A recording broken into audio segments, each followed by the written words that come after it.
हर तरफ ED, income tax department और custom department, इन सब का नाम सुन के लोगों के अंदर घबराहट सी आ गई है। लोग सोचने लगे हैं कि हमारे पास जो घर में पैसा रखा हुआ है या हम किसी माध्यम से अगर पैसा कमा रहे हैं तो क्या उस पर भी ईडी, इनकम टैक्स डिपार्टमेंट और कस्टम डिपार्टमेंट की रेड पड़ सकती है। तो क्या इसके प्रावधान है, क्या इसके कानून हैं, आज इसके बारे में चर्चा करते हैं और समझते हैं कि क्या ऐसे कानून हैं जो हर व्यक्ति के पर लागू होते हैं।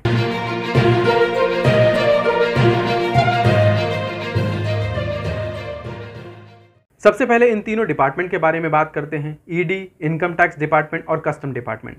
तो इनकम टैक्स डिपार्टमेंट एक्ट 1961 के तहत कार्रवाई करता है। इसका प्रावधान इस प्रकार से है कि इनकम टैक्स डिपार्टमेंट उन लोगों पर कार्रवाई करता है जिन लोगों ने अपनी इनकम की टैक्स नहीं पे की, यानी आईटीआर नहीं फाइल किया है, या फिर आय से अधिक संपत्ति है उनके पास में लेकिन वो टैक्स नहीं पे करते हैं और टैक्स चोरी कर रहे हैं। ऐसे मामलों में इनकम टैक्स डिपार्टमेंट आमतौर पर रेड डालती है। फिर दूसरी बात करें ईडी की, यानी कि एनफोर्समेंट डायरेक्टरेट। तो basically money laundering, prevention of money laundering act 2002 के तहत इसका कार्य होता है। यानी कि जो व्यक्ति काला धन छुपा रहा है या फिर ब्लैक मनी को व्हाइट मनी में परिवर्तित कर रहा है, किसी प्रकार से अवैध संपत्ति अर्जित करने के बाद में उसे वैध बना रहा है, तो इन मामलों में ईडी के द्वारा कार्यवाही की जाती है। और फिर तीसरी बात करें कस्टम डिपार्टमेंट की, तो कस्टम डिपार्टमेंट आमतौर पे एक्साइज ड्यूटी से संबंधित मामले इसमें देखे जाते हैं जो बॉर्डर से रिलेटेड होते हैं, यानी एक देश से दूसरे देश में माल को एक्सपोर्ट करना और इंपोर्ट करना जैसे मामले इसके अंतर्गत आते हैं। जब कोई व्यक्ति बिना कस्टम ड्यूटी पे किए माल को दूसरे देश भेजता है या फिर अपने देश में मंगाता है, तो ऐसे मामलों में कस्टम डिपार्टमेंट का रेड करना जायज़ होता है। यानी कि उसके पास ये अधिकार होता है, वो कस्टम डिपार्टमेंट वहाँ पर जब्ती के लिए छापा मार सकती है। लेकिन अब बड़ा सवाल यह है कि कोई व्यक्ति नगद अगर अपने पास रखता है तो वो उस पर इन डिपार्टमेंट की नज़र ना पड़े, इसका क्या प्रावधान है या इसका क्या तरीका है। तो देखिए, आमतौर पे जो कानून है उसके प्रावधान के तहत यह है कि 20 लाख से अधिक का कैश लेन देन आप नहीं कर सकते हैं। यदि आप करते हैं या आपके पास इतना पैसा है तो आपके पास उसका प्रॉपर एक सबूत होना चाहिए, प्रॉपर रसीद होनी चाहिए कि आपके पास ये पैसा आया कहाँ से, सोर्स ऑफ इनकम आपका था क्या, किस प्रकार से आपने ये धन अर्जित किया है। लेकिन अगर नहीं है तो यह आप बिल्कुल तय समझ लीजिए कि अगर आप छापेमारी होती है या फिर आपके घर रेड पड़ती है तो वो सारा पैसा जब्त हो जाएगा।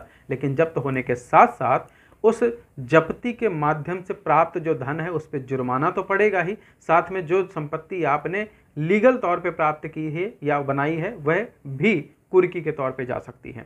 तो सीधा सा कानून है कि आप किसी भी प्रकार से भ्रष्टाचार, किसी भी प्रकार से अवैध संपत्ति अर्जित नहीं कर सकते हैं। अब बात करते हैं कि हम अगर घर में पैसा रखते हैं तो कितनी मात्रा में पैसा रख सकते हैं। तो आप पैसा कितना घर में रख सकते हैं इसका कोई तय प्रावधान नहीं है, लेकिन सीधे तौर पे यह समझ लें कि आपके पास जो पैसा उसका सबूत, उसकी रसीद आपके पास होनी चाहिए।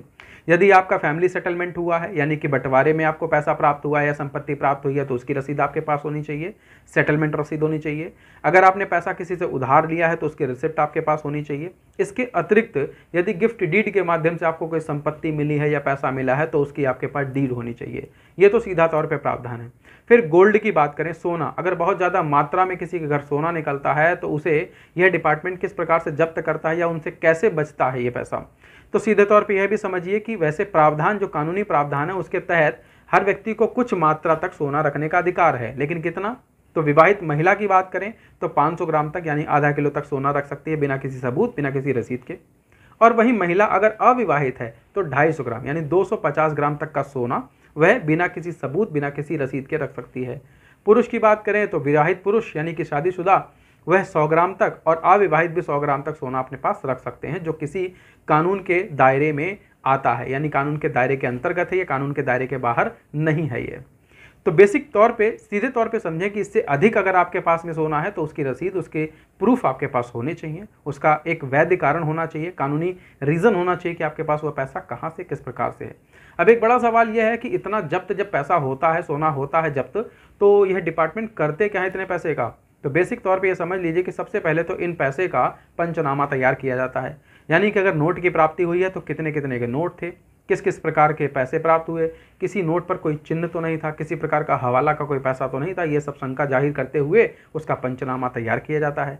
इसके अलावा जो पैसा होता है उस पंचनामा को तैयार करने के बाद में उसमें ऐसा कोई शंका वाला एक नोट निकलता है जिसमें कोई क्रॉस हो किस प्रकार का, तो वह अपने पास ये विभाग सुरक्षित रखते हैं कोर्ट में पेश करने के लिए। इसके अतिरिक्त जो भी उसमें पैसा मिलेगा, वो सारा का सारा पैसा ट्रेजरी में यानी सरकार के खजाने में जमा कराया जाता है, जिसकी रसीद यह डिपार्टमेंट अपने पास रखते हैं कोर्ट की कार्रवाई के दौरान उसे दिखाने के लिए। अब एक बड़ा सवाल यह भी है कि क्या ये पैसा वापस भी मिल सकता है? तो बिल्कुल, कानूनी प्रावधान के तहत यदि आपने किसी प्रकार की धोखाधड़ी नहीं की है और आपके पास रसीद नहीं थी जब छापा पड़ा है और आपके पास जो पैसा प्राप्त हुआ है, अगर वह आप कार्रवाई के दौरान उसके सबूत दिखा देते हैं जो कानूनी रूप से वैध हों, तो वह पैसा आपको वापस मिल सकता है। लेकिन कानूनन सही होना चाहिए। उस पर जो भी टैक्स बनेगा वो गवर्नमेंट को आप पे करेंगे, गवर्नमेंट को पे करने के बाद आपका पैसा वो वापस आपको मिल भी सकता है।